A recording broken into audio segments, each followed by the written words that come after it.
to Blaisin History, where we are blazing through history 1 week at a time. I'm Blaise Bryant. Facebook.com/Blaisin Shows, BLAISIN Shows, same with Twitter.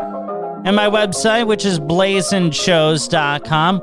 Hope all is well and that you've had a great week, as we're going to talk all about Juneteenth, which was signed as a federal holiday on June 17th of 2021.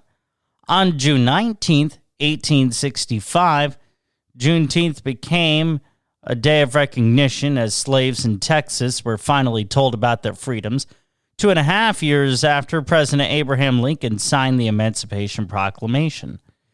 We have the signing ceremony from the 17th. Vice President Kamala Harris is at the microphone. So throughout history, Juneteenth has been known by many names: Jubilee Day, Freedom Day, Liberation Day, Emancipation Day, and today, a national holiday.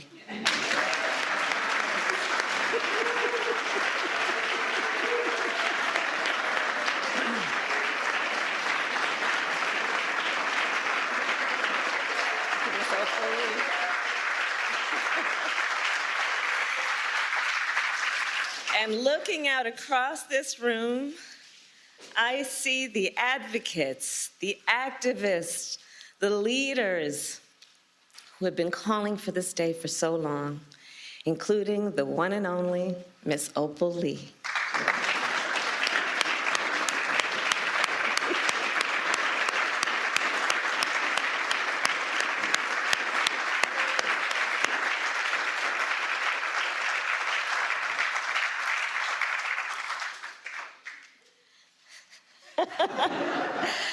Who just received a very special recognition from the President of the United States. And I see members of Congress, members of the Congressional Black Caucus, members of the United States Senate who passed this bill unanimously. And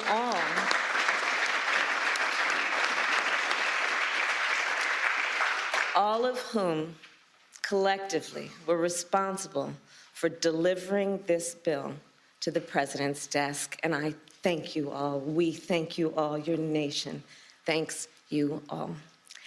And you know, when we establish a national holiday, it makes an important statement. National holidays are something important. These are days when we as a nation have decided to stop and take stock, and often to acknowledge our history. And so as we establish Juneteenth as our newest national holiday, let us be clear about what happened on June 19th, 1865, the day we call Juneteenth. Because you see, that day was not the end of slavery in America.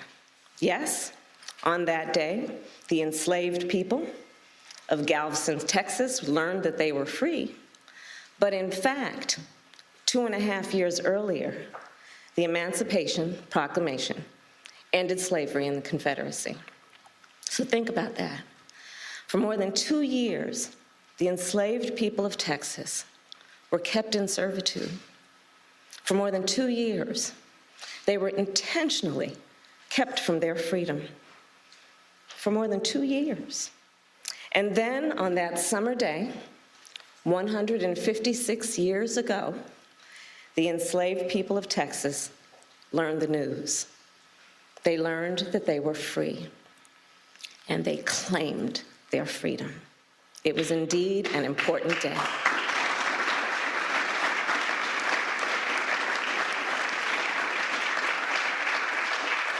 And still, let us also remember, that day was not the end of slavery in America. The truth is, it would be 6 more months before the 13th Amendment was ratified, before enslaved people in the South and the North were free. So as we commemorate the history of Juneteenth, as we did just weeks ago with the history of the Tulsa Race Massacre, we must learn from our history. And we must teach our children our history. because it is part of our history as a nation. It is part of American history. So let me end by saying this. We are gathered here in a house built by enslaved people. We are footsteps away from where President Abraham Lincoln signed the Emancipation Proclamation. And we are here to witness President Joe Biden establish Juneteenth as a national holiday. We have come far, and we have far to go, but today is a day of celebration. It is not only a day of pride, it is also a day for us to reaffirm and rededicate ourselves to action. And with that, I say, happy Juneteenth, everybody. And with that, I introduce the President of the United States, Joe Biden.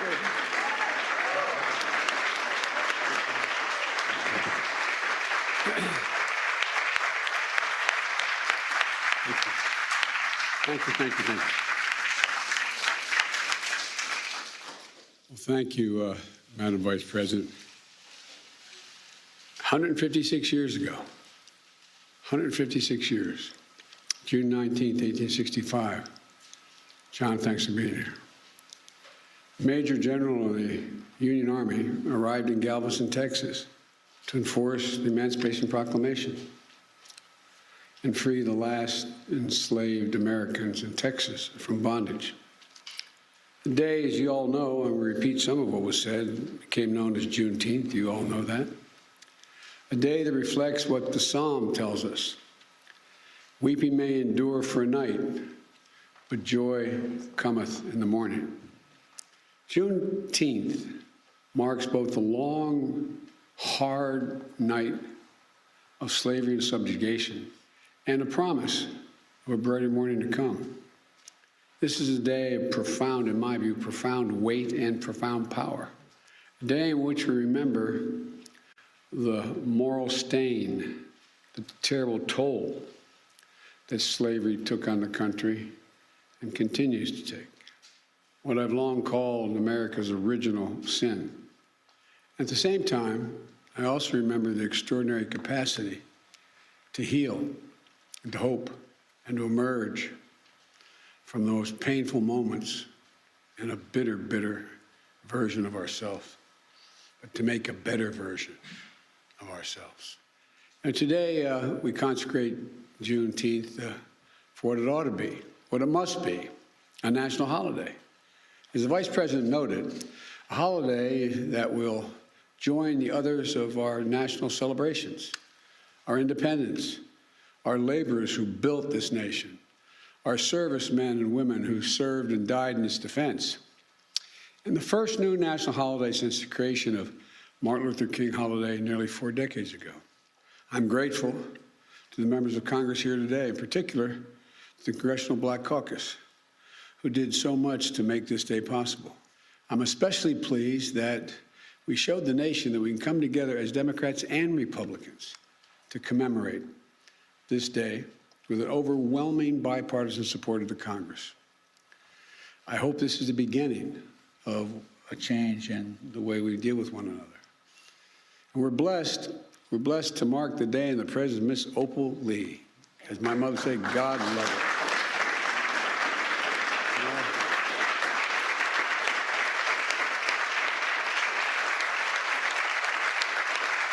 I had the honor of meeting her in Nevada more than a year ago. She told me she loved me, and I believed it. I wanted to believe it. Ms. Opal, you're incredible. A daughter of Texas, grandmother of the movement to make Juneteenth a federal holiday. And Ms. Opal is, you won't believe it, she's 49 years old. Or 94 years old, but you are an incredible woman, Ms. Opal. You really are.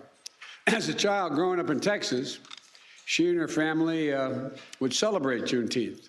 And Juneteenth, 1939, when she was 12 years old, a white mob torched her family home. But such hate never stopped her any more than to stop the vast majority of you I'm looking at from this podium. Over the course of decades, she's made it her mission to see that this day came. It was almost a singular mission. She's walked for miles and miles, literally and figuratively, to bring attention to Juneteenth, to make this day possible. I ask, once again, we all stand and give her a warm welcome to the White House.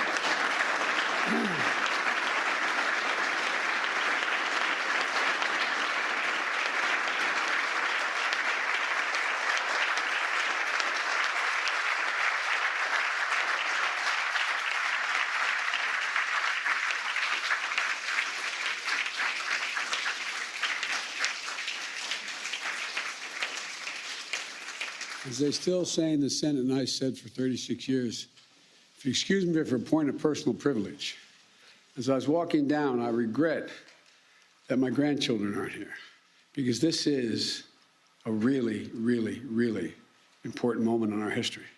By making Juneteenth a federal holiday, all Americans can feel the power of this day and learn from our history and celebrate progress and grapple with the distance we've come, but the distance we have to travel, Jim. You know, I said a few weeks ago, marking the 100th anniversary of the Tulsa Race Massacre, great nations don't ignore their most painful moments. Great nations don't ignore their most painful moments. They don't ignore those moments in the past. They embrace them. Great nations don't walk away. We come to terms with the mistakes we made.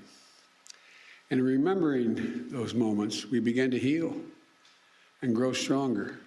The truth is, it's simply not enough just to commemorate Juneteenth. After all, the emancipation of enslaved Black Americans didn't mark the end of America's work to deliver on the promise of equality. It only marked the beginning. To honor the true meaning of Juneteenth, we have to continue toward that promise, because we've not gotten there yet. The Vice President and I and our entire administration and all of you in this room are committed to doing just that. That's why we've launched an aggressive effort to combat racial discrimination in housing. Finally address the cruel fact that a home owned to this day by a Black American family is usually appraised at a low rate for a similar home owned by a white family in a similar area. That's why we committed to increasing Black home ownership, one of the biggest drivers of generational wealth. That's why we're making it possible for more Black entrepreneurs to access capital, because their ideas is good, they lack the capital to get their fair share of federal contracts so they can begin to build wealth. That's why we're working to give each and every child 3 and 4 years of age, not daycare, but school in a school. That's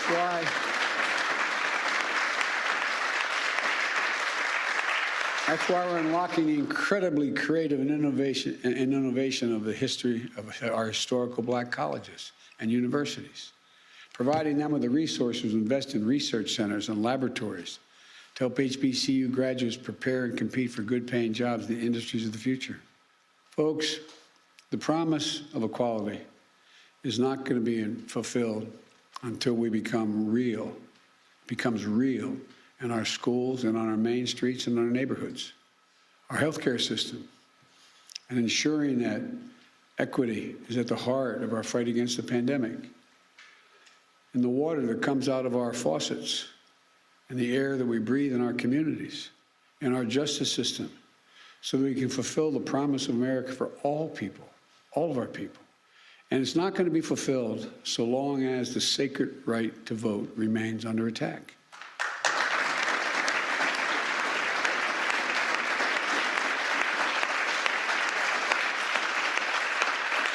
We see this assault from restrictive laws, threats of intimidation, voter purges, and more. An assault that offends the very democracy, our very democracy. We can't rest till the promise of equality is fulfilled for every one of us in every corner of this nation. That, to me, is the meaning of Juneteenth. That's what it's about. So let's make this very Juneteenth tomorrow the first that our nation will celebrate all together as one nation. A Juneteenth of action on many fronts.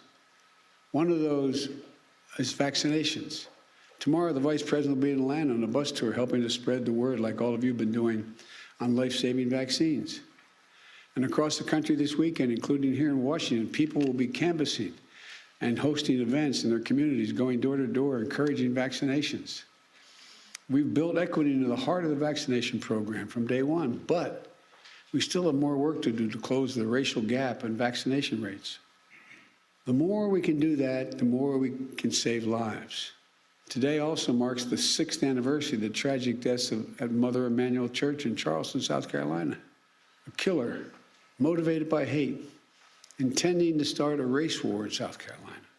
He joined his victims in a Bible study class. Then he took their lives in a house of worship. It's a reminder that our work to root out hate never ends, because hate only hides. It never fully goes away, it hides. And when you breathe oxygen under that rock, it comes out.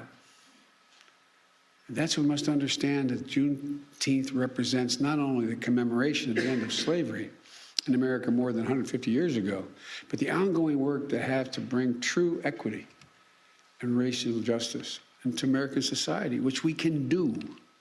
In short, this day doesn't just celebrate the past. It calls for action today. I wish all Americans a happy Juneteenth. I'm certainly in a moment, going to sign into law, making it a federal holiday.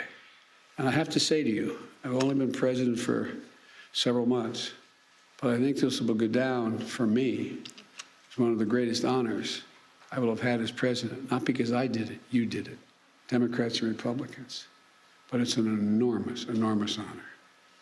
Thank you for what you've done. And by the way, typical of most of us in Congress and Senate, I went down the other end of the hall first and thanked your staffs, because I know who does the hard work.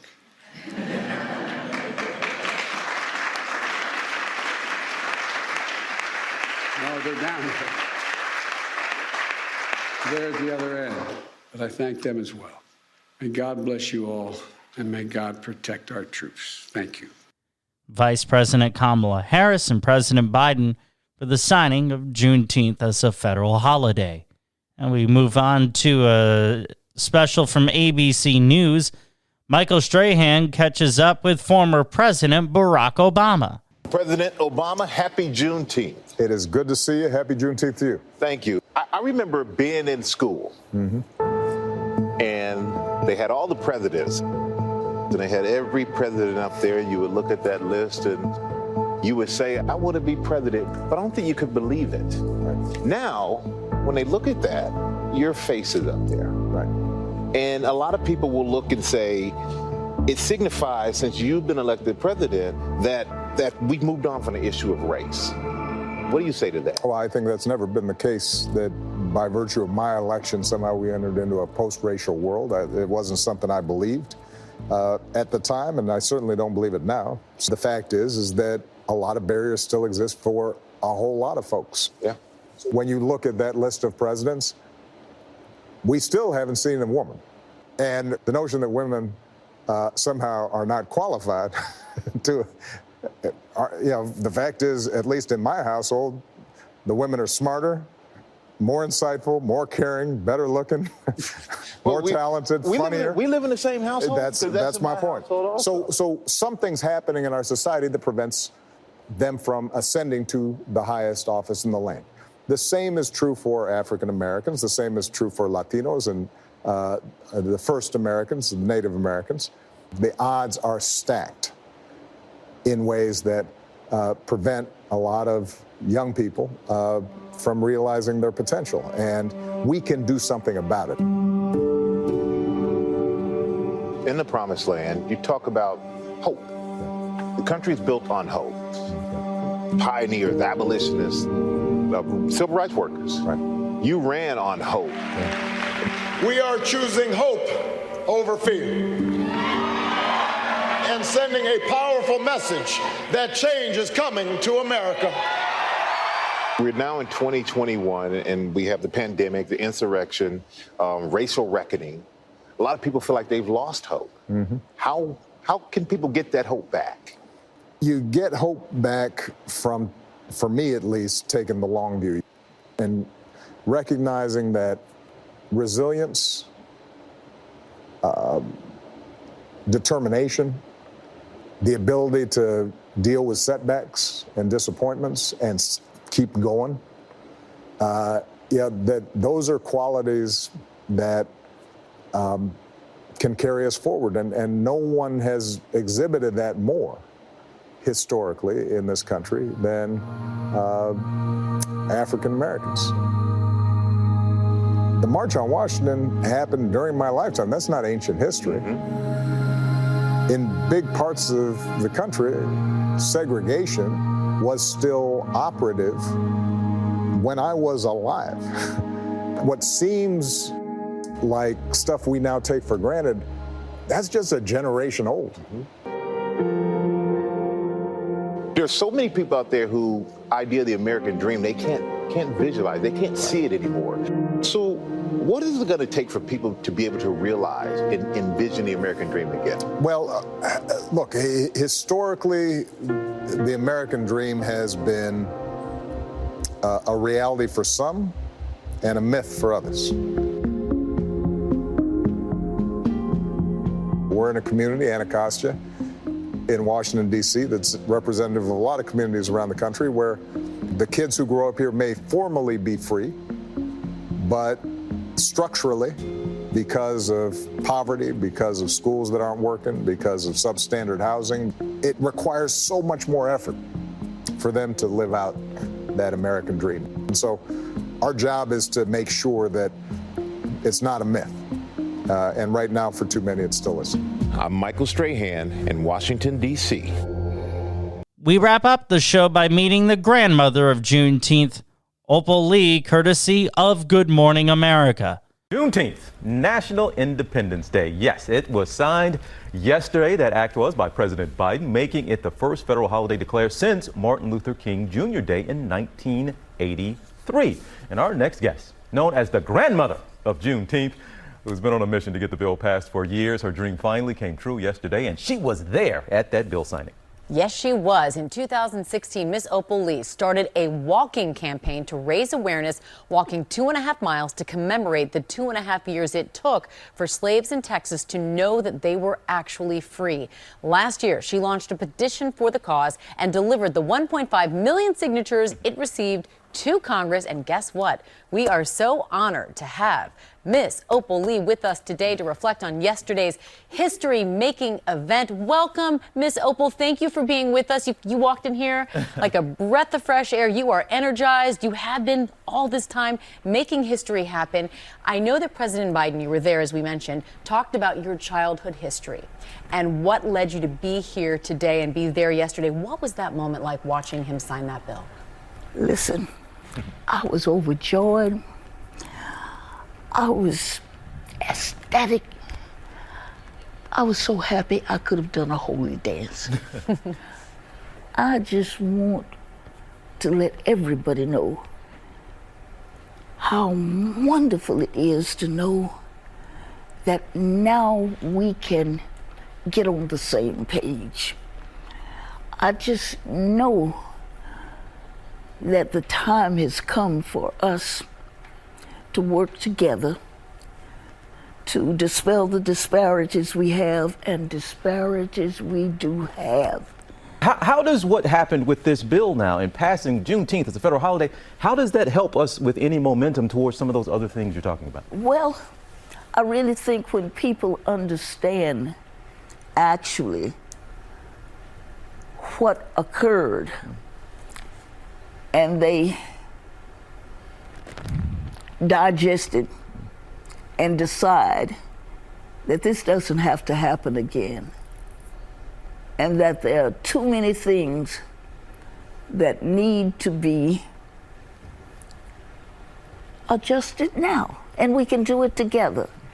Opal, you don't just talk the talk, you walk the walk, literally, and you're continuing your walk tomorrow, yes? And you're inviting other people to do the same.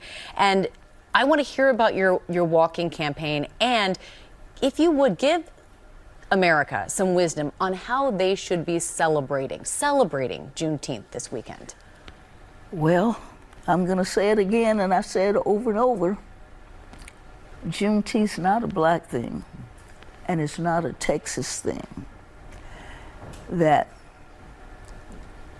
people all over, I don't care what nationality, we all bleed red blood.